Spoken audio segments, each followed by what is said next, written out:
Hey guys, welcome back to my channel. I'm so excited for today's video because in today's video we are going to be talking about the Falcon and the Winter Soldier episode 2, and I'm going to be playing with my eye makeup while we chat. So if that sounds like your thing, stay tuned. I am just so excited today to just sit down. I have been preparing for this. It's a beautiful Sunday and I'm just excited to hang out with you guys and talk about the latest episode. I do typically upload these videos on Wednesdays, but this week I'm trying it out for a Monday to just play with a few things within the Google algorithm and see how that impacts my video. So if you're surprised to be seeing this video today, I'm just trying some things out. My regular Monday video will actually be going up on Wednesday this week in case that's something that you're waiting for as well. But thanks for hanging in there while I just try some new things in my upload schedule. So it's kind of hard to believe, but we are actually a third of a way through this series already. I'm not sure I'm entirely okay with that.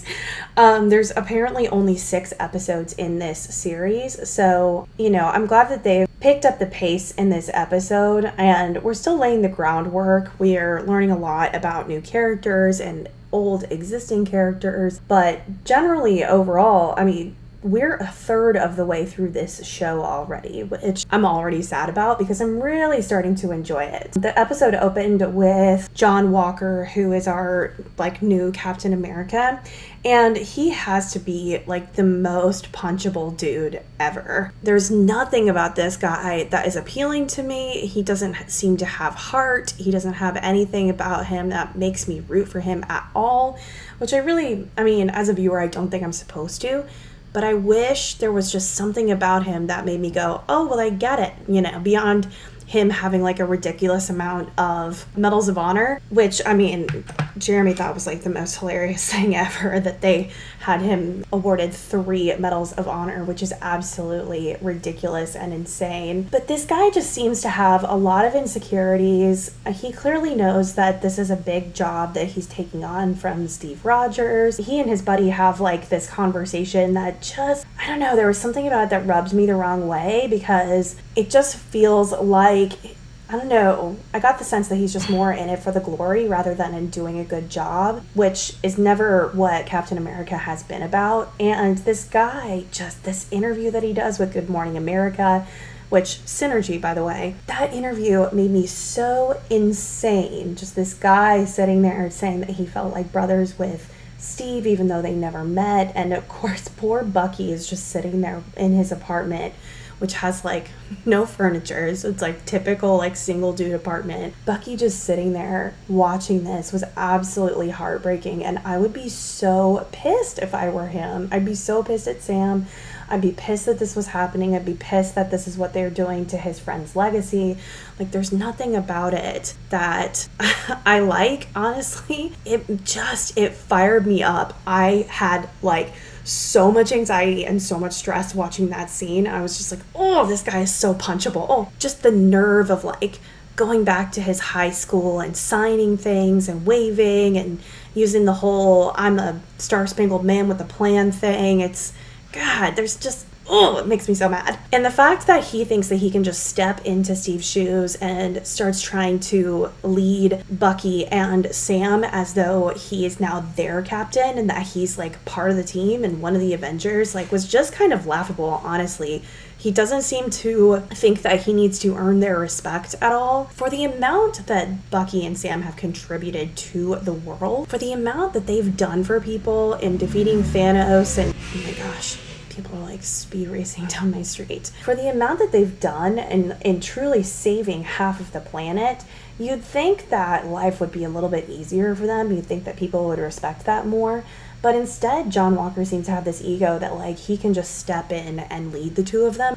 That's a totally appropriate thing. And when he swoops in for the fight between the Flag Smashers and Bucky and Sam when they're in that car chase, for all intents and purposes, they were completely out of their depth. At least Sam and Bucky were holding their own, and they were getting their asses kicked, but at least they were semi-accomplishing something. New Captain America and the new guy came in, and they just didn't seem like they had a clue what they were getting into. And at the end of the episode, just the comments that John was making about stay out of my way, he clearly clearly thinks that he just, if given the opportunity, would be able to operate at the level of like an Avenger, and it's just kind of laughable. Like, you're just a dude, and Sam is just a dude, but Sam is like a dude with special skills. He's proven, like, I don't know, there's something different, and it just feels like they pulled someone off the street and was like, here you go be an Avenger, go be new Captain America, and he's like, sure, and has an ego that tells him that that makes sense. And it totally doesn't. I really loved the therapy scene with Sam and Bucky and them just sitting so close together and their little staring contest. I mean, they clearly both have a lot in common and need each other, and I just really liked their little back and forth. I know that they set this deal that they're never going to see each other after this mission or after this is all taken care of, but we all know that that's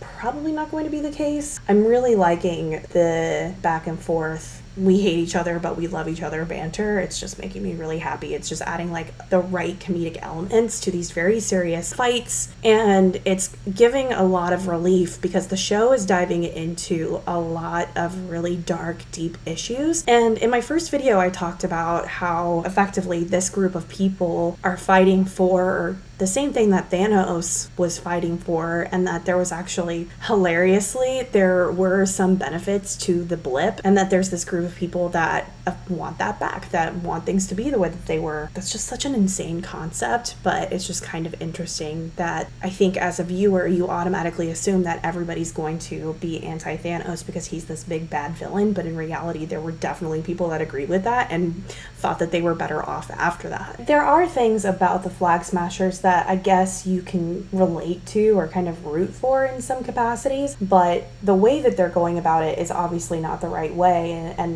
you know, they're definitely subverting a lot of law and a lot of order in order to accomplish what they want. And at least what they want is to take care of poor people and to give people resources and not to have borders and have one world. Like, I can kind of get behind that, I can see it, but what I can't get behind are the methods, right? And so this group, it was revealed in this episode that this group is actually led by a woman, Karli Morgenthau, which in the comics is a male character named Carl. So it's an interesting choice that they chose to redesign this character to be a female instead of a male, which I'm fine with. I think this show definitely needs a little estrogen, needs a little bit of female energy, and she's such an interesting actress. I really like her look, and I really liked her in Star Wars. I think she was in Solo. I am a big fan of villains who are not just completely evil for evil's sake. I like a villain that has a drive, an emotional reason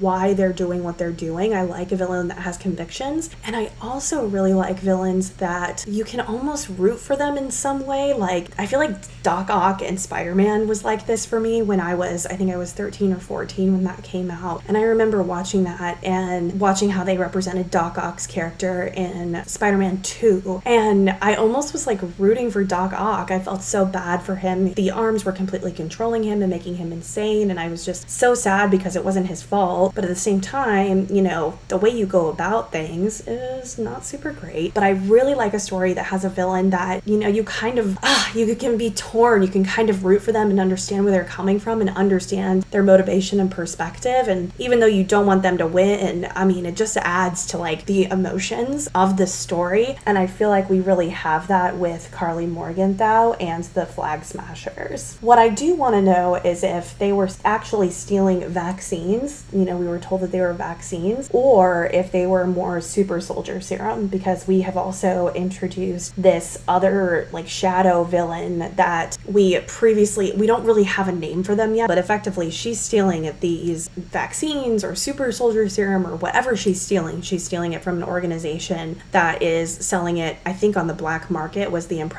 that I got. And what I want to know is who that group is and what their motivation is, and my gut says that somehow it's the US government in this. Like, I just have a feeling that it's the government, and that kind of backs up my theory that we are eventually going to see John Walker and now his sidekick Lamar Hoskins. I think we are really going to see them get injected with the serum at one point, because that does happen in the comics, so I would be surprised if they don't lean into that and don't bring in some sort of of like government corruption into this story, because we're already kind of being convinced by the show that the government is not on the good guy side, just based on how they treated the shield and how they had kind of manipulated Sam into giving it back to the Smithsonian. We already know that the government are not great and are not good people, so I'm just wondering how far we're going to take that, and if it's going to end up being that like it's the government that's actually the bad guys, and then that calls into question, you know, whether Carly is actually in the wrong or if she had it right the whole time. I think the most interesting scene in this whole episode is when they go to see Isaiah Bradley in Baltimore, which was a huge surprise. I really did not see that coming, but in the comics, Isaiah is Black Captain America. And I thought that the interaction that Sam has out on the sidewalk with those kids, where they're saying, oh, it's Black Falcon, and he's like, no, it's just Falcon, and they're like kind of insisting on calling him that, and he calls out kind of the irony of that situation. And in reality, I think it's just a commentary on how the comics handled it, which was just calling Isaiah Black Captain America. And I think it's just the show's way of nodding to kind of how weird it is that comics do that, and they're just very straightforward and a little, in retrospect, is probably pretty racist to do that. He's just Captain America, and he happens to be Black, right? But I think that was the show's way and Marvel's way of like nodding to that and saying, hey, we're not going to be doing that, and that's not cool, through this little interaction that Sam has with the kids on the sidewalk. This whole scene is something I did not expect at all and was really pleasantly surprised to see, and it also introduces Isaiah's grandson, Elijah, who ends up being Patriot in the Young Avengers. He's like a little like a kid version of Captain America. I mean, this is just another sign that we can definitely expect a Young Avengers program or movie at some point, and that it's going to be very integral to a future phase, if not this phase, of Marvel, which is pretty exciting, and it's just exciting to see these stories move along in that way. But it was kind of like a blink and you missed it moment, and if you didn't know what you were looking for, you probably didn't even see it. It was a pretty cool moment to just see, like, here's another little sign that we're getting Young Avengers. I think it's also important that the show visits Isaiah, because it's clear that tests that were done on him, I think they said it was in the 70s, were the reason that they were able to eventually reproduce the super soldier serum. They did experiments on him, and I have to wonder how involved Howard Stark might have been in that, because if you recall, Howard Stark had a whole briefcase full of the serum and had been working on it at the lab during that time. So that's something that he had been doing research on, and then as we know, Bucky ended up stealing it in 1991, and that's how they were able to create all these other Winter Soldiers. So I'm wondering how integrated Isaiah really is into that storyline, and I'm hoping that we do get some sort of flashback in future episodes that shows really how it all went down. And I'm looking forward to that potentially being an opportunity for Bucky to move on his list and atone for his sins, especially when it comes to Howard Stark, when it comes to Isaiah, when it comes to all these different people that he is trying to make peace with as part of like his character's journey. I did really appreciate the scene after they visit Isaiah outside, where Sam is getting really, really frustrated, and he's getting really upset that he didn't know that this had happened, that he didn't know Isaiah existed. And then the cops show up, and they have this interaction where the cops are asking him to provide his ID for no reason. It was a very straightforward, yet simultaneously a very subtle way to include current events in the show, and also show the viewer that, like, hey, these are still pretty normal guys that are dealing with very normal problems, that still deal with real world issues like this. I really appreciated that the show touched on it, and that we had this brief learning moment within the episode. I also thought it was important that we saw Bucky get arrested, and even though we know that he absolutely has the ability to break free of his restraints and absolutely could resist arrest, and he could go on the run, he could stay free forever, he chooses not to, and I think that that's really important. It really shows again that he has moved past being the Winter Soldier. Like, he isn't that person anymore, And so even though he clearly has the ability and the strength, he chooses to go with them and he chooses to follow orders, and he's, you know, really trying to be a good citizen. I do wonder if at some point, like Zemo or someone else within the show is going to say the magic words to try to like reactivate him as the Winter Soldier and activate his Hydra brainwashing. I really want to see if someone tries to do that and then it doesn't work. I think that would be so cool, but I really want to see someone try. And I wonder, now that, you know, we know Zemo is officially back and he's going to be in these future episodes, I wonder if Zemo's going to try something like that. I'm personally very excited that they're using Zemo in this way, that Zemo's actually maybe going to be on the side of good.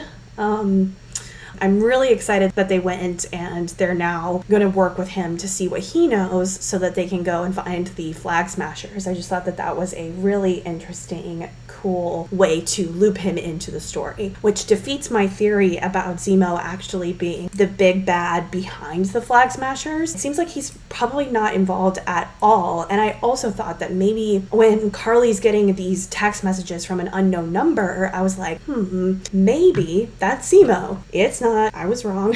So I'm really excited to see who is actually behind that. That's going to be really interesting. I think my biggest complaint right now is that this show has a huge lack of Sharon Carter. She's supposed to be in the show. She keeps popping up in the credits. We're now a third of the way through and she still hasn't shown up. I need her. I love her character. I love that actress. I need her to show up. Like, is she the person behind the text messages? Is she undercover? The show does touch on the fact that she was branded as an enemy of the state and that she had a lot of problems after she stole Captain America's shield and Falcon's wings in Captain America Civil War. That actually kind of made things really difficult for her, but we haven't heard about what's happened with her since, and she hasn't really been seen. So I'm like, where is she? Let's get her involved. Let's get some estrogen on this show. Like, I need her to show up pretty soon. And I was feeling that way about Zemo too, and at least he showed up at the very end of this episode, which was pretty relieving for me, but I really need me some Sharon Carter. I also really loved the action scene that we got with the car chase. I know I kind of touched on it already, but I'm really glad that the show didn't really waste any time throwing Bucky and Sam together into a fight and also sending them on this recon mission to go and follow the Flag Smashers. Like, it was just really fun to see them interacting in that way, you know, kind of having their back and forth, and clearly like they've got a lot of work to do together, but I'm just excited to see their friendship blossom and see them get to know each other better. Like, that was honestly, I think, my favorite part of the episode, was just seeing them in scenes together back and forth, and then also seeing them have their big fight scenes. All right, guys, I just hopped off camera to finish this eye look, put some mascara and a lip on, but I am loving how this turned out. I really enjoyed our chat about the second episode of Falcon and Winter Soldier. I'm really enjoying this series. Like I said, I think my only complaints so far have been, where is Zemo and where is Sharon Carter? So I got one out of the two, and I'm just really excited to see where they take this story. I think introducing John Walker as a potential antagonist, I mean, let's get real, he's going to be one of our main antagonists, but then also introducing these really relevant political statements and introducing things that are really relevant to our time, but in a way that doesn't feel so heavy that it pulls you out. I think the show is finding a really great balance between commentary on our world and also providing us with just a really fantastic comic book inspired story. This is a Marvel story. Captain America stories, like I've said before, have always done a really good job of introducing political commentary while also taking you on a action-packed adventure, and I'm just very, very excited to see what happens in the next 4 episodes. And guys, yeah, there's only 4 more episodes. So if you enjoyed this, if you enjoyed our little sit down, our little chit chat, if you're just here for the makeup, whatever it is that you're enjoying, I hope that you enjoyed this video. I am back here each week talking about the show. If this video does really, really well on Mondays, I may switch my upload schedule, but either way, I'm here on my channel Monday, Wednesday, and Friday at 2 p.m. Eastern. So I really hope that you decide to come back and join me again. Let me know down in the comments what you thought about this episode. What are you really liking? Do you agree that John Walker is the absolute most punchable dude on the planet? Like, are you with me on that? Because, oh my gosh, he makes my skin crawl. So if you are with me, let me know down in the comments. Thank you guys so much for being here. It really means a lot that you would choose to watch my videos. If you can, please share them with your friends. Please come back and join me again. If you enjoyed this video, don't forget to leave a like. Thank you guys so much for being here. It means so much to me. I hope you enjoyed this video as much as I enjoyed making it, and I will see you on the next one. Bye.